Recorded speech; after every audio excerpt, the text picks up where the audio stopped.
Look, after looking at this last game, it was certainly a tough, hard-fought game, and certainly proud of our players for the way they, responded to some very difficult circumstances and situations in the game in a very difficult atmosphere and environment. Thought we did some good things in the game, especially up front on the offensive line and defensive line, and were able to affect the quarterback, control the line of scrimmage, and run the ball effectively, and did a nice job with the turnovers. But, the big thing that I think we need to, focus on is, not having the kind of mistakes and breakdowns in a game that, really create momentum for the other team. Whether it's not covering a punt correctly, fumbling a punt return, getting a penalty on a punt return that causes great field position, 30, 40 yards of field position, loss, getting a punt blocked, making mistakes on defense in the secondary when they make plays, allow them to make big plays and go score, or whether it's having negative plays on offense because we don't execute correctly. So, to me, the focus needs to be on how do you stay locked in and how do you stay focused in the game regardless of the circumstance and the situation that you're in and be able to execute. So that's really what we're trying to get accomplished here this week. But Derrick Henry, SEC Offensive Player of the Week, and Minkah Fitzpatrick, the Freshman of the Week, outstanding performances in terms of what they were able to accomplish. You have our players, of the week, and all those guys did a really good job, for us. I think this game coming up, the Tennessee game is a special game to a lot of people, in the state of Alabama because the tradition and the rivalry that exists here for a long, long time and the history that the game brings. So it's most certainly a special game to us and our team to try to get ready to, play a very good game against a very good Tennessee team. Butch Jones has done a really good job. They've gotten better and better and better every year and could arguably be undefeated or a one-loss team, very easily this year. Two teams came back and beat them late in games, they came back and beat somebody when they were behind 24-3. That's a pretty good team. So they've got good players, and offensively they're very, very good. Quarterback does a good job. The offensive line does a good job. They're, nationally ranked in a lot of categories. They've got two really good running backs. Jalen Hurd and Alvin Kamara have both done a great job for them. Joshua Dobbs, the quarterback, is, very diverse guy playing a position, running and passing. And they've created a lot of issues and a lot of problems, scored a lot of points this year. Defensively, I know they got a couple guys that have been nicked up, but they play hard, they're physical, and for the most part, they've been hard to score on. That's something that I feel when we can control the ball, it's going to be a key for us in the game. It's really important to how we play and what we do against this team. And this team's very sound and solid with their specialists and on special teams. So, I think Butch Jones has done a really good job. They've gotten better and better every year, and this is the best team they've had for a while. Hey, Coach, I have two questions, please. First, could you update us on Ryan Kelly and Kenyon Drake coming out of the Texas A&M game? Kenyon Drake will practice today. Ryan Kelly is under concussion protocol. When he's normal, which he's very close, we'll allow him to resume activity. That's not going to be today unless something changes between now and practice. So we feel like he'll be okay. He's not that bad right now, so we feel like he'll be okay in a few days. But the medical staff has to make that decision.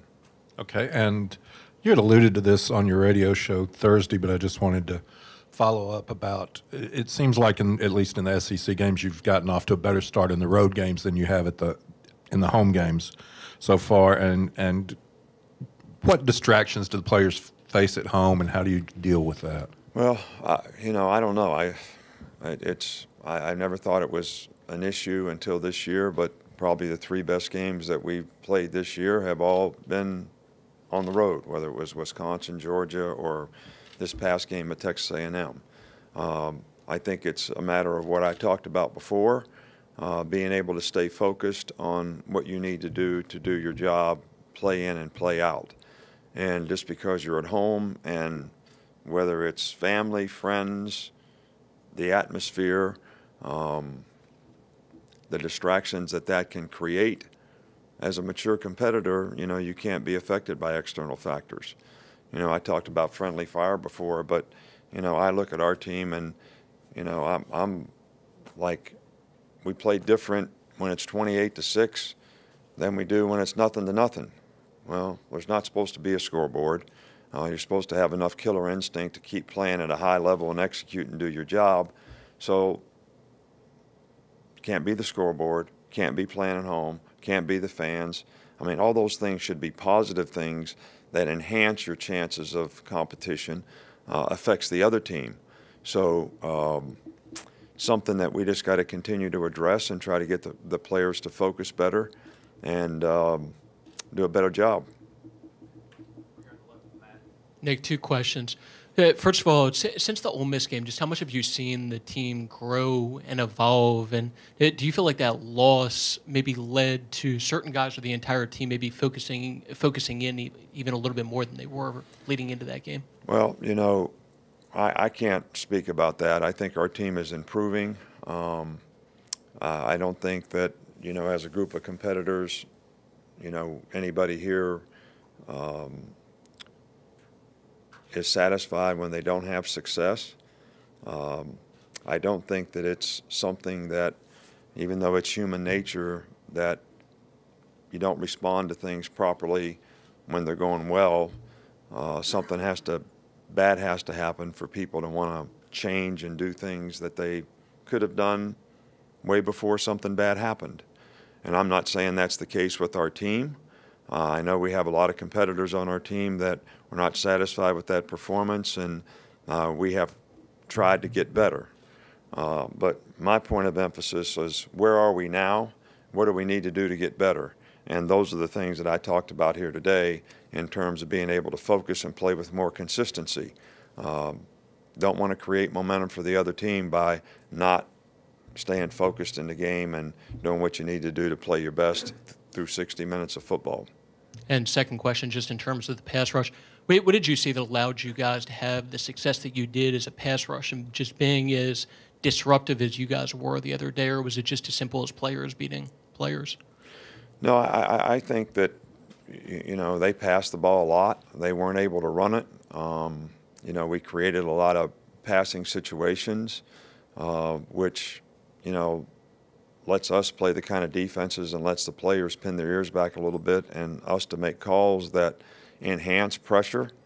And, we're fortunate to have some pretty good guys who can execute it and do a good job in that regard. So I think, when it's 2nd and 5, it's hard to rush the passer. When it's 2nd and 10, it's a lot easier. When it's 3rd and 8, it's a lot easier. And we created a lot of those situations in the game, and I think, we were able to affect the quarterback because of it. I know you haven't been on the field with the team this week, but you guys played 7 straight games. Where do you think they are in terms of fatigue mentally and physically? And do you have a message for that this week? I'm not making the assumption that, we try to control the workload so that our players can get ready to play each and every week. We gave the players 2 days off a few weeks ago so that they could get some rest and recovery. So, it goes back to how bad do you want to do what you want to do. Everybody controls their focus. If you can't jump, we can't fix it. All right, but we can fix your ability to focus. That's something you choose to do. Anybody can choose to do that. You can stay focused in this meeting, or you can daydream in this press conference. You do whatever you want. But that is something that you can get people to do. All right, so if you assume you're tired and you assume I can't focus here, then you probably won't. All right, but if you can stay locked in and do what you want to do, then it's not an issue and it's not a problem. because most of that stuff is right here in your head.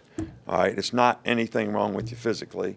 All right, we put those, what do you call it, catapult thing on guys. They run just as fast now as they did, 2 months ago. So, if they think they're slower, it's not because they're running slower. It's because they think they're slower. So I think we're getting better, and I think this is an opportunity for us to play better even in this game. We certainly need to in some areas of our team, and we got to focus on improving those things. So, we took last week we wore shells on Monday to eliminate some of the hitting to try to, get our team through that. And, I think it's how bad do you want to do something? Two quick ones. You mentioned the penalty on the special teams. What did you say to Sean Dion after he made that mistake and got ejected? Well, I think you got to see what you hit. I don't think he intentionally, hit the guy helmet to helmet. He was playing with toughness and he was being aggressive. And but I think especially an unprotected player in a situation like that, what we tell the players, you've got to see what you hit and you have to lower your target. All you can do is learn from it. It was not intentional. He's not that kind of person. And, the guy's played well for us on special teams, and he's played well for us when he's had to play, and he's a good person. And I think that's the lesson to be learned. And the second one, when you see Jake running around and scrambling and lowering his shoulder into the defenders, what's going through your mind on those plays? He's a tough guy. And what, you want him to run out of bounds? Well, I'm just telling you, sometimes I wish he wouldn't take the hits. But I kind of like to see the other team's reaction when he does that. Does it bother you when Derrick Henry does it? No. Well, it doesn't bother me either. I kind of like it when he runs over him. So, it's the personality of a player.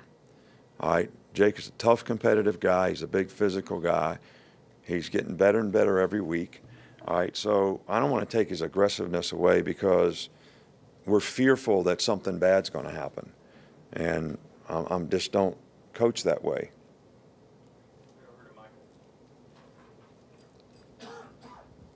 You guys traditionally get two-back attack on offense. How do you think that's gone this year in terms of Derrick Henry and Kenyon Drake? I don't understand the question. What two-back attack are you talking about? Usually have two running backs. Usually a 1-2 combination seems more Derrick Henry this year. How do you think that dynamic is going? Well, it's going well for Derrick Henry. He's having a great year and certainly done a fantastic job. We would like to get more players involved so that we can, sort of spread out some of the load. And I think we'd like to get Kenyon Drake more involved. And, we have other guys that I think can play running back as well, but these guys have got to understand that they've got to be able to go out there and execute and do the job properly, do it in practice, prepare themselves well, and be able to go execute it in the game. We need more people to do that, and I'd like to see it happen at running back as well. This is the first time you've seen Joshua Dobbs when it was kind of his team. He's come in and made some plays the last couple of years. But have you seen? Can you kind of tell on the field that he's at the maturity level? He's had some good games in their biggest game. Well, he had a really good game against us last year. We played the whole game against him except the first 3 plays. So maybe it wasn't his team, but it certainly we had to play against him all day. He's gotten better. You can tell he's got a great understanding of what the expectation is for him and what he needs to do on offense. I think it looks like he's a very good leader. I see the players responding, positively to him. So I don't think there's any question about the fact that the guy is really playing well and has had a great year so far. I know you touched on it a little bit about targeting, but I want to ask you specifically about the rule. What kind of impact do you think it's had on the sport overall? Do you think it's impacted the sport in a positive way, the increased emphasis on targeting? Well, look, I think we should continue to have increased emphasis on player safety and anything that we do that enhances player safety, which I think the new targeting rules have done. They're probably not perfect, and I know there's a lot of good people working on trying to improve them, and we'll continue to do that. So, look, I don't want to see any of our players get hit in the head, and I don't want any of our players to hit somebody else's player in the head. All right, so, and I think these are good rules, and I think it makes us coach better in terms of trying to make guys aware of how they should block and how they should tackle for player safety. Even with A&M going fast, it looked like you guys were more successful in getting your passing situation guys, defensive guys on the field. Is that something they have improved on, and what's significant about that? We've been doing it all year. I mean, we got caught one time, Petway was about 2 yards from the boundary, and, we got a 5-yard penalty for that. But, that's what we've been doing all year. All right, we've been trying to do that all year long, and I think it's helped us some. It's allowed us to play more players, and sometimes you get caught. Like, you have to assume, what are you going back to on the next play? If they convert on first down. Like, Georgia had about a 15-yard run on us when we had to put nickel in, and they were in regular because we had to get dime out. All right, so they ran a sweep, and we didn't do a very good job on it, and they ended up gaining some yards. But I think there's going to be plays where maybe it's not the most advantageous thing, but I do think it's helped us some on third down. You've talked about Eddie Jackson's athleticism, how that's helped him at the safety position, but where have you seen him improve in other areas like recognition, anticipation, some of that other stuff? Well, Eddie's always been a very instinctive guy. He's made a lot of plays at corner. He could read, run, pass. He's very instinctive. Some of that stuff you teach guys what to do, but that part of it you can't necessarily, get guys in terms of how fast they react, in terms of what they see. I've used the baseball analogy with you before. You can teach a guy how to swing the bat. You can teach him what the strike zone is, but, some guys hit 350 and some guys hit 200. But you can't really teach him whether it's a ball or strike from the time it leaves the pitcher's hand and gets to home plate. And, Eddie's a very instinctive guy. So once he learned, what to do, learned how to apply it, he reads and reacts to things very quickly, and I think that's what gives him a jump.